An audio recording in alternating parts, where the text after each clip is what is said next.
When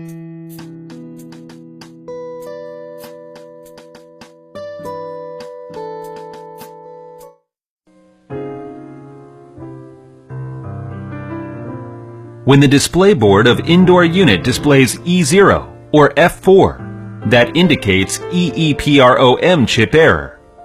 EEPROM, a read-only memory whose contents can be erased and reprogrammed using a pulsed voltage. Malfunction decision conditions. Indoor or outdoor PCB main chip does not receive feedback from EEPROM chip. Shut the power off, then turn it on 2 minutes later.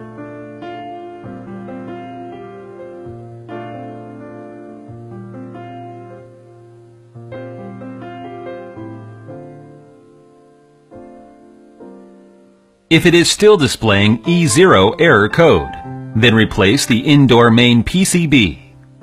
If it is still displaying F4 error code, replace the outdoor main PCB.